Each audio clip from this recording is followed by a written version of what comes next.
Hey there, Judi Jamieson here, and welcome to my channel. This channel's sole purpose is to help people who are on a spiritual journey get insight, clarity, guidance, healing, answers, whatever it is that you need in your life to get through it. So if the physical world just ain't freaking cutting it for you, learn how to tap into the spiritual one. If that sounds good to you, I am your new virtual best friend, and you're gonna want to hit the subscribe button that is right underneath this video. Make sure you hit that little bell too. This way you will get notified immediately as soon as a new video is posted.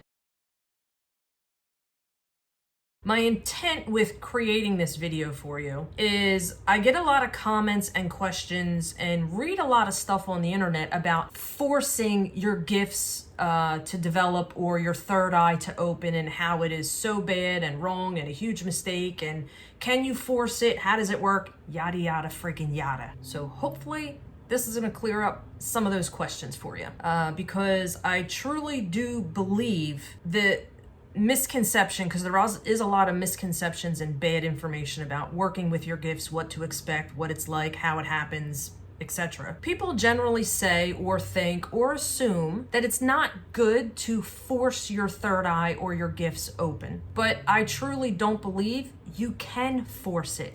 Let me explain why. I believe your gifts will open naturally when you are in perfect alignment to have that happen. It's kind of like if you think of your life and your journey as like a timeline, no matter what it is that you do, right? As far as how you're trying to open them, whatever it is that you're doing, it's not really going to work unless the timing is right, and or you're doing things that would naturally allow the flow or progression to evolve or happen. Understand, that is just my personal opinion and belief.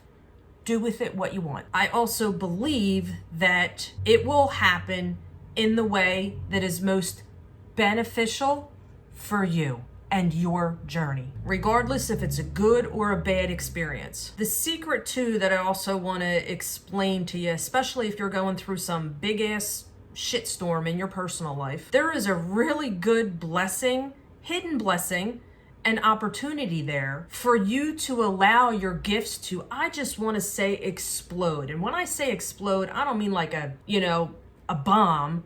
I mean explode like a firecracker of abundance, and being able to shift that into overdrive in the most productive and healthy way. And it may not be what you were thinking or what you were expecting. I'm going to share with you a lot about my personal life and my journey and the things that happened that basically kicked the freaking door down and everything was forced open before I felt I was ready or thought I was ready, right? But think of it this way for a second. Everybody learns different, right? I'm that kind of person who's really freaking stubborn. I need a good smack upside the head or a kick in the ass for it to actually stick. So for me, doing things very gently and slowly doesn't work for me. When I go after something or I do something, I go balls to the freaking wall. I go big or I go home. If you can relate to that, do me a favor, hit that thumbs up button. So please know that this is a very personal, and I don't want to say embarrassing, because at one point it was extremely embarrassing for me, story about my private life. But at this point where I'm at in my journey, I really feel my intuition pushing me and calling me to create this video to help you out and others who are also going through the same exact thing. So fuck it. I'm doing it. I'm putting myself out there. Make sure you stay till the end of the video, because I got something really super special for you that will help you transition into your gifts with grace and flow and ease. And it'll even help you if all of a sudden, like, the doors were kicked open and the floodgates come in and all of your spidey senses are all activated. It'll really help you with managing that stuff, because it can get pretty freaking overwhelming. All right, so you ready? Let's get this party started. Can you say trauma, trauma, trauma? I experienced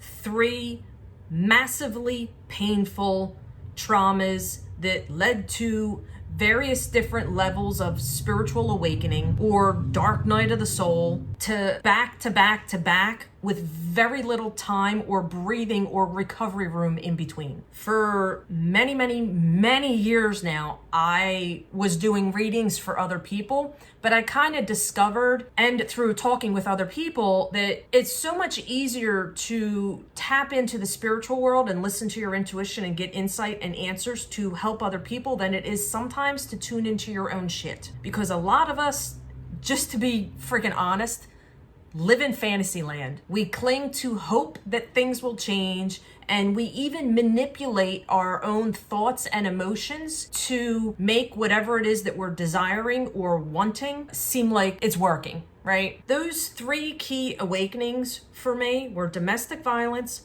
narcissistic abuse, and somebody I knew and trusted raping me. That led me to having extremely suicidal thoughts all day long for months on end. I cracked, and I cracked bad. The only reason I did not X myself off of this planet was because I knew that would fuck up my daughter's life, and I did not want to do that to her. Please know and understand, this is not a pity party video. I do not see myself as a victim. I see myself as a fucking survivor. Those traumas were the greatest blessings of my life. I just didn't see it at the time. And hopefully this video is going to help you, that if you are going through some kind of trauma similar to what I went through as an empath, how to turn that shitstorm into rocket fuel filled with success and abundance. Let's please make this a very interactive video. The whole reason why I do videos is to build virtual relationships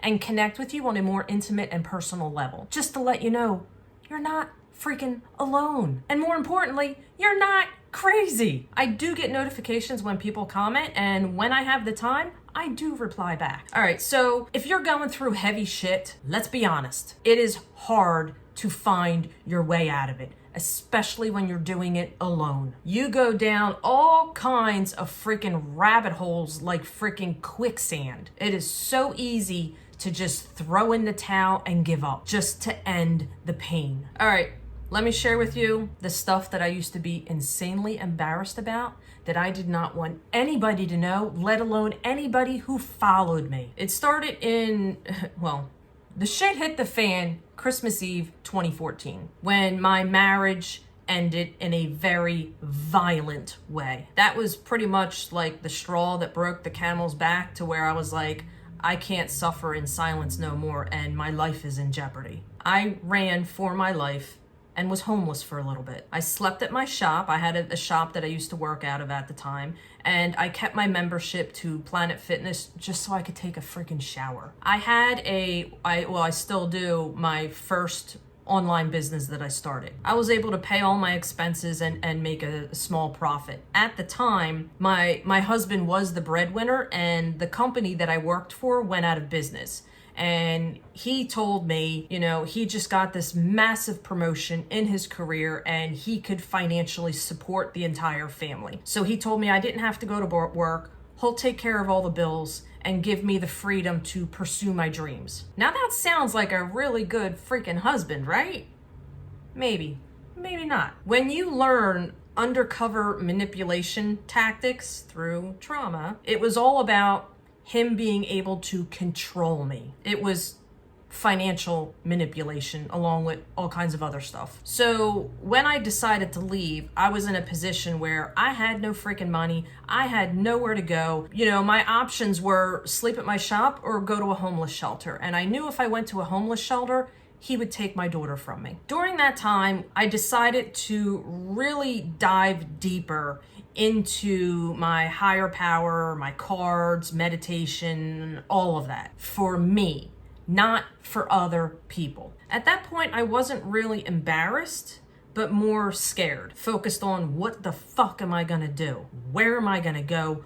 Where am I gonna find the money for me to find a safe place to live away from this man? Going home was not an option. When you're married to a man who was in the military, who likes to remind you that he's a trained killer, you kind of believe him. I didn't know anything about restraining orders, how to file them, where to call, where to even start with that process. And in all honesty, I was too scared to go that route. While we were married, he made it very clear to me that a piece of paper cannot protect you. And he's right. He even had a bullet with my name written on it. A lot of people don't understand when you're in a toxic or abusive relationship, why they don't leave. It's not that easy. It's not about leaving. It's about escaping, and escaping it safely without enduring even more punishment. Most people, friends, family members don't want any parts of that. God's honest truth. They just don't want to be involved. So at that time, I was just sitting there asking the universe, please just somebody come freaking save me, because I feel so effing helpless. Well, someone did come save me. Or so I thought. I met someone who was extremely attractive, full of life, full of excitement and fun. This person befriended me over a certain amount of time during a really bad and lonely place in my life. It was like this person brought me back from the dead and injected a massive dose of life and passion in me. I thought I hit the fucking jackpot when it came to a man. I thought I found my twin flame. Have you heard the phrase twin flame? Do you know what that is? If so, do me a favor, hit that thumbs up button. Obviously, that eventually turned into a romantic relationship. But once he knew he got me, things started to change. To the outside world, it looked like we had this fairy tale relationship, but at home, behind closed doors, it was really starting to go downhill, and not in a, well, does anything going downhill? Go in a good way. My point, it was like I was living with Dr. Jekyll and Mr. Hyde, depending on where we were and who we were around. I truly thought at the time that I was in love with an empath who just had no freaking clue how to control their emotions. I also thought I was in love with someone who was a high-functioning alcoholic who needed my help. What do you do when you love somebody? You sacrifice everything to help that person.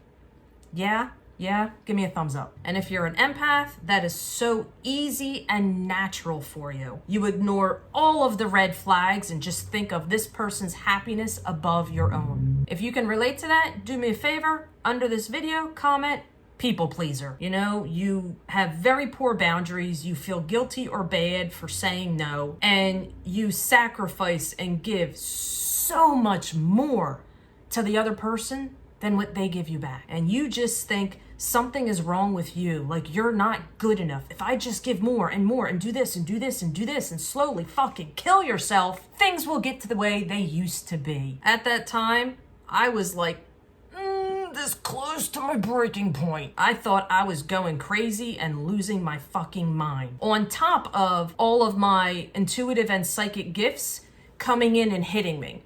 It was like there was two completely different avenues I was being pulled, and I just, at that point, I no longer trusted my own intuition, because they were telling me to do things I didn't want to do, which was leave the relationship. And I didn't want to leave the relationship because, if you can relate here, again, give me a thumbs up.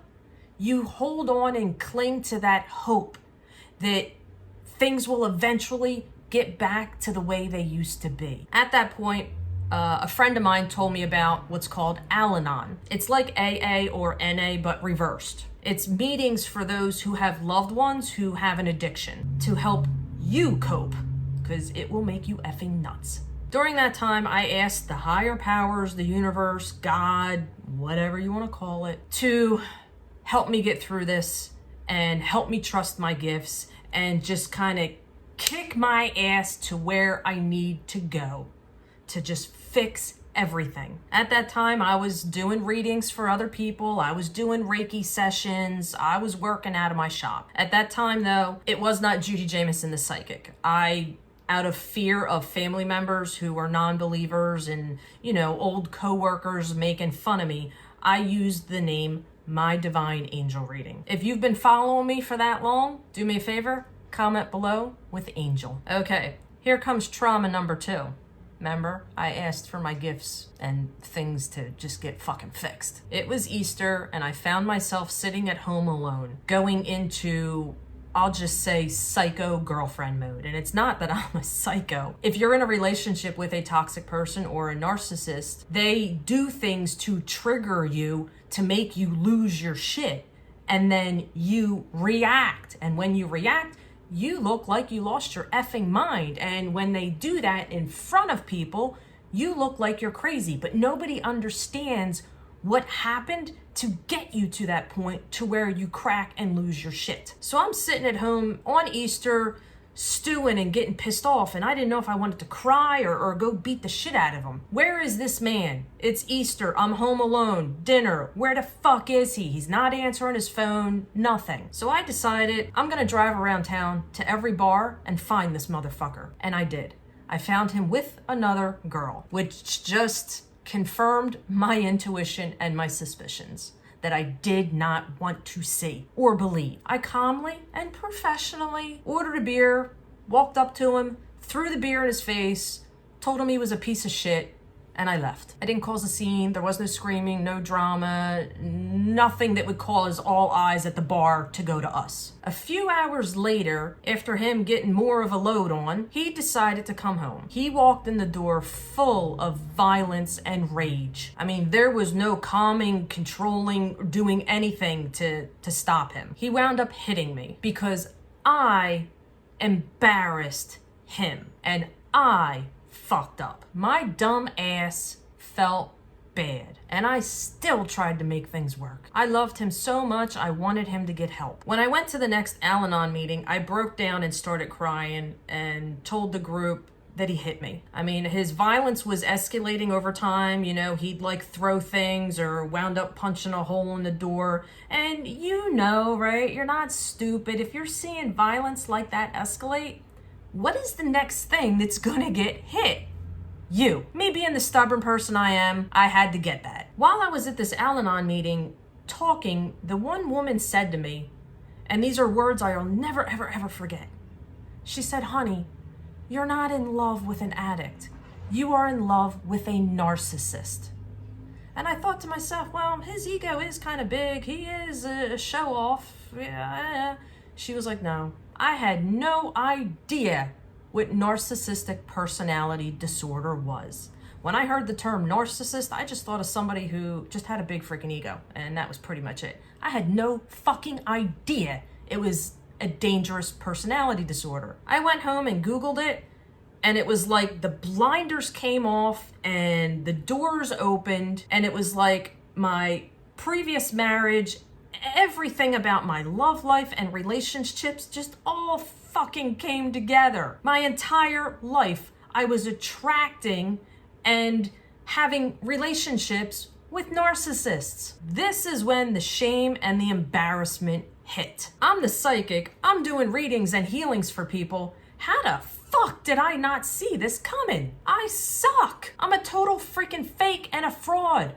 I'm no fucking good, and nobody can know about this. I dropped off the planet for a little while struggling with my no contact and breaking the trauma bonds and everything that goes along with trying to recover and escape and heal from narcissistic abuse. If you are familiar with those terms, you know what I'm talking about. Do me a favor, comment below with "I know what you're talking about." Then I got really, really pissed off and channeled all of my energy into me, not the other person. I educated myself. I went to therapy twice a week for freaking months. I did a shit ton of shadow work, reparenting my inner child, healing all my past freaking traumas that now I understood what karmic cycles were and why repeat patterns and cycles just keep freaking happening. I was living, eating, breathing spirit 100%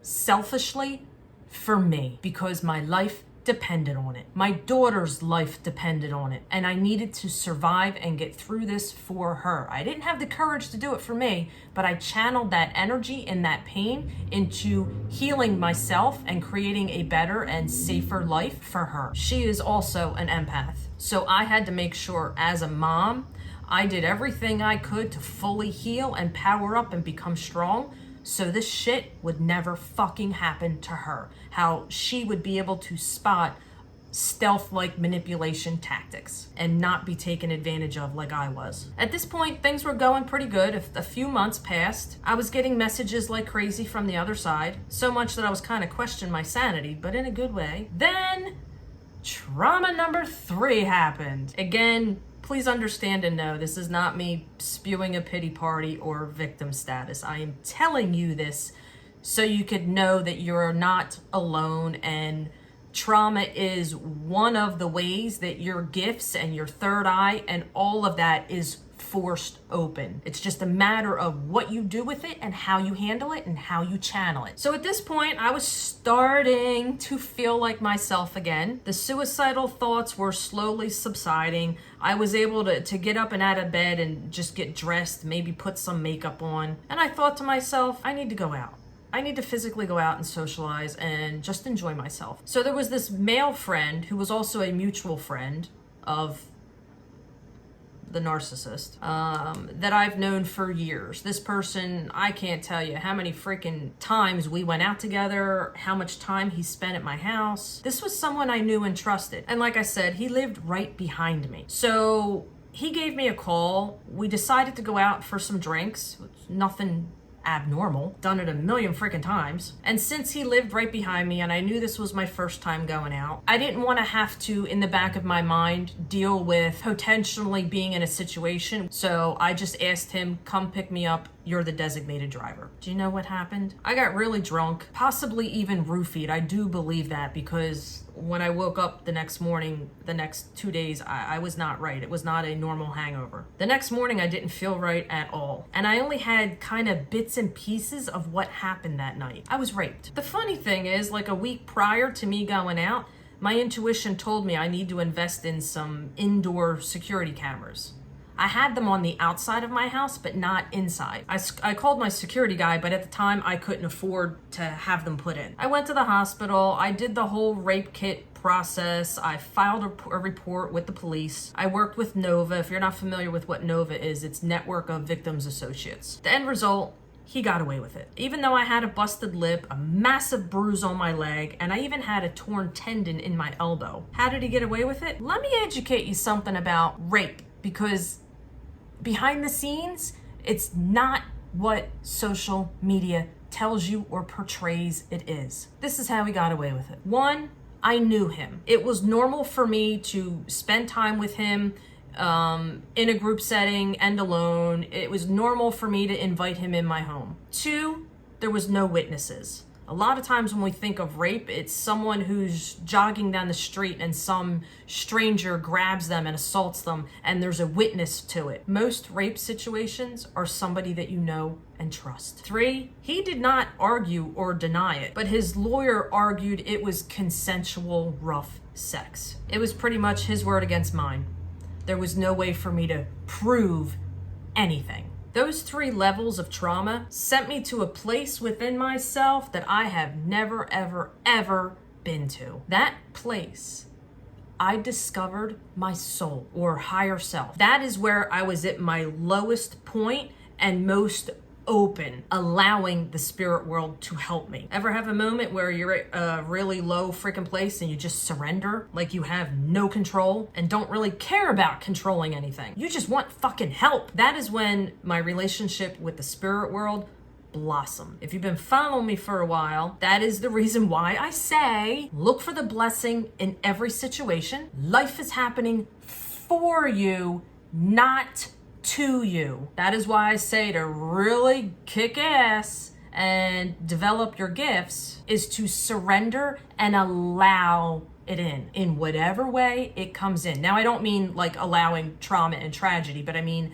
the way your messages come in. A lot of times we go through life and we try and control the outcomes or how things happen, or we're expecting our spirit guides, our intuition, our crossed over loved ones to communicate in a certain way.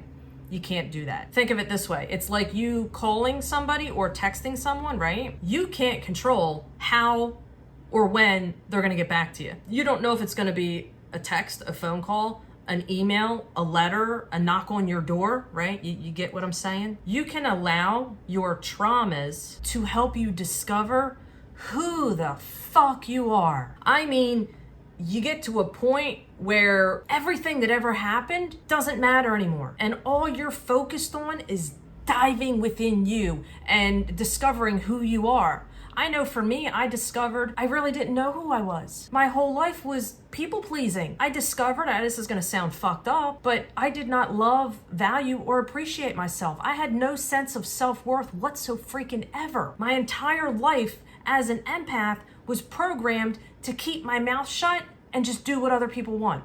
And then through that, I developed codependency issues. If that's not fucking embarrassing and hard to put that out in the internet world, I don't know what the fuck is. This is also why I tell you, everything with working with the spirit world revolves around the relationship that you have with yourself. Those things happened to me for a reason, and it wasn't to punish me. If you're in victim mode, that's what you're gonna think. And then you're gonna continue to look for evidence and validation to prove what you're thinking. I had to go through all of that to come out on the other side, pretty much put to death the old programmed version of me and discover who I really am and be brave enough and confident enough to become best friends with that person and allow that person to shine in the world. That is how you turn pain into success. I know when you're going through shit, sometimes it's really hard to start changing the energy or the momentum to something positive, right? Because in the moment, it doesn't feel good, right? So if you're going through something similar or have in the past and it's still eating away at you, let me show you the gratitude I have for what happened. Those traumas allowed me to break free from the programming. It allowed me to stop people pleasing. Those traumas allowed me to discover just how powerful, strong, and resilient I really am and how to recover quickly. Those traumas showed me what narcissistic abuse is, gaslighting, what abuse really is, because a lot of social media portrays it as if you're not getting beat up and knocked around, then that's not abuse. There's mental abuse, there's emotional abuse, there's financial abuse. It's all manipulation to tear you down and break you down so you can be easily controlled. Your identity is stripped from you without you even knowing it. I learned how to protect myself, how to fight back, and win. Those traumas cracked me open like a freaking egg to allow myself to see 40-some years of bullshit that was suppressed inside of me, so I can heal it and release it. Those traumas taught me how to take care of my body and get in the best freaking shape of my life. I was so angry that anger is, if you're an empath, anger is not good for you. It's not part of who you are. So I channeled that anger into going to kickboxing classes and putting people's face on that bag and just beating the fuck out of it. Those traumas gave me the secret keys to confidently stepping into my full power and potential with the help of the spirit world. Those traumas led me to my life path and purpose in an abundance, epic filled way. Those traumas and what I endured now gives me the ability to help others who were in the same place I was. This is why I do what I do for a living. I have the knowledge, I have the experience, I know what works. I did it. This is not theory. I can go on and on and on. Hopefully that created some momentum and helping you shift your own personal energy if you're going through something similar. That's how you take negative, shitty energy and turn it into rocket fuel to your highest, happiest, healthiest, most productive, abundance, passion-filled self. It does take a little bit of practice, okay? It ain't freaking easy the first time. You gotta train your brain and your emotions. It is a battle. If that helped you, please comment below and say that helps. If you know somebody who has gone through a severe trauma, who has experienced abuse, domestic violence, rape, who is also dabbling in the spiritual world, and you feel my story or this video can help them, please share it with that person or that group that you're involved with. All right, so remember I told you hang out to the end of the video because I have something for you? Underneath this video, in the description, there is a link to a free 30-day e-course that I have. These are all exercises that I did and still do in my personal life to help me heal through daily bullshit struggles, right? Because it ain't ever gonna freaking go away, right? There's always gonna be bullshit and pain to deal with. The secret though is being able to shift it and transform it. Like how quickly you can recover from it without it fucking you up. These are the same things that I do to help me plug into the spirit world and get messages. There is no one way. So if you're focused focused thinking, I have to open my third eye, or I have to meditate, or I have to do this, stop. There are so many easy ways for you to connect and get the insight, the healing, the information that you need. I'm giving you 30 because what works for one person may not work for another. So I'm gonna give you 30 different things that you can do, right? You don't have to do all 30. Just pick and choose what you connect with and what works and what feels right and easy for you. Can't make it any freaking easier than that. All right, so that's what I have for you. I feel like I took up enough of your time. If you're still here watching, please comment below and say thank you. Understand and know that there is so much more beautiful blessings and abundance for you that is on the spiritual, energetic side than what this physical world can offer or give you. Learn how to connect with that energy within you and learn how to merge it and marry it to the energy side together. It will save your sanity. Thank you for being here. Thank you for listening to me. I hope this video helped you, and know that I love you and you are not alone. Go have a wonderful, phenomenal, high vibrational, kick fucking ass day. Whatever it is that's going on, you got this. Go have a good one. Hopefully I'll be seeing you real soon right here on this channel. Don't forget to check out the link below. It's made from my heart to you.